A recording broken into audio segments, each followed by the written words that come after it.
আসসালামু আলাইকুম। কেমন আছেন সবাই? আশা করি সবাই ভালো আছেন।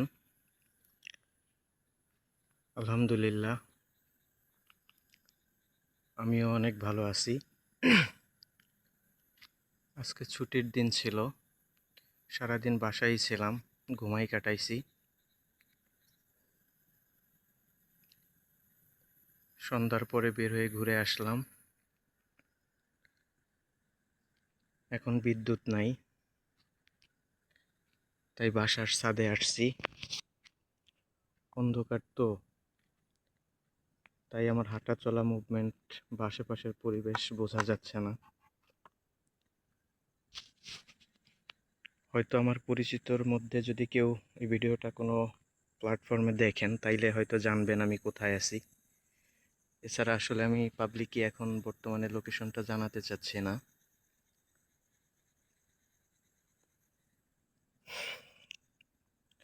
অনেক রাত, 12:47 বাজে, সবাই ঘুমায় গেছে। হয়তো 2-4 জন আমার মতো নিশাচর জেগে আছে, বা সারাদিন যারা ঘুমাই কাটাইছে তারা হয়তো জেগে আছে।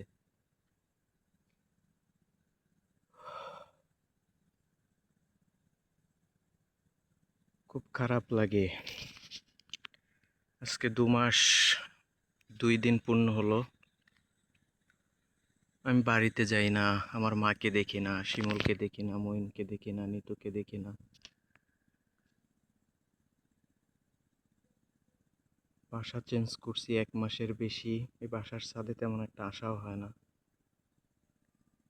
বিদ্যুৎ না গেলে হয়তো এখনো আসতাম না। ইচ্ছা করতেছিল বাড়ির দিকে তাকায় একটু আকাশটা দেখার, এই জন্য আসলাম। আইসা জোছনাও দেখতে পাইতেছি, আলহামদুলিল্লাহ।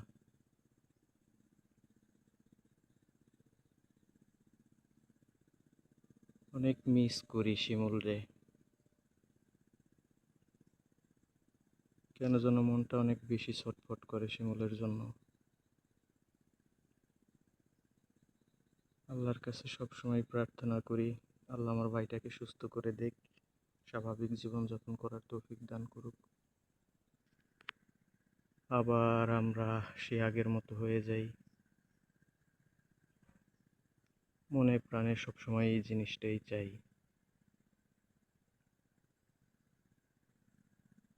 আমার ভিডিওটা যদি কারো চোখে পড়ে, আমার কথাগুলো যদি কেউ শোনেন, আপনাদের সবার কাছে একটা অনুরোধ থাকবে, মন থেকে দোয়া করবেন আমাদের দুই ভাইয়ের জন্য, আমাদের পরিবারের জন্য। আল্লাহ যেন আমাদের হেদায়েত দেয়, ভালো রাখে,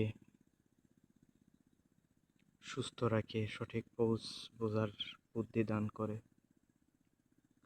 আরও দোয়া করবেন আমার বাবা, কাকা এবং মৃত সকল পূর্বপুরুষদের জন্য এবং আত্মীয় স্বজনের জন্য।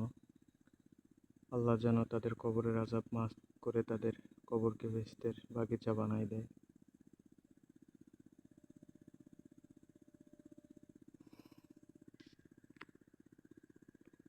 বাড়ির জন্য মনটা কত যে ছটফট করে, এটা কাউকে যদি একটু বুঝাইতে পারতাম।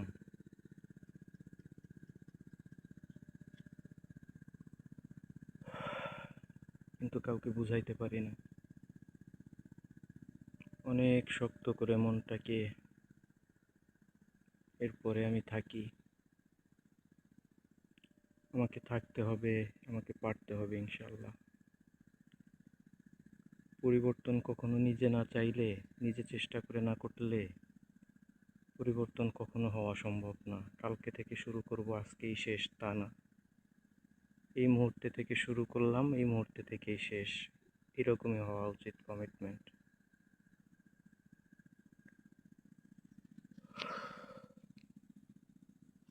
সর্বোপরি যাই হোক, প্রায় 5 মিনিট হয়ে যাচ্ছে ভিডিওটা। আরও জোছনা থাকলে হয়তো আরেকটু ভালো দেখাইতো। ভালো থাকবেন সবাই, দোয়া করবেন আমার জন্য। আর ভিডিওটা একটা স্মৃতি হিসেবে থাকলো। বেঁচে থাকলে কোনো একদিন হয়তো ভিডিওটা দেখবো আর ভাববো কত মন খারাপ নিয়ে ভিডিওটা করছিলাম।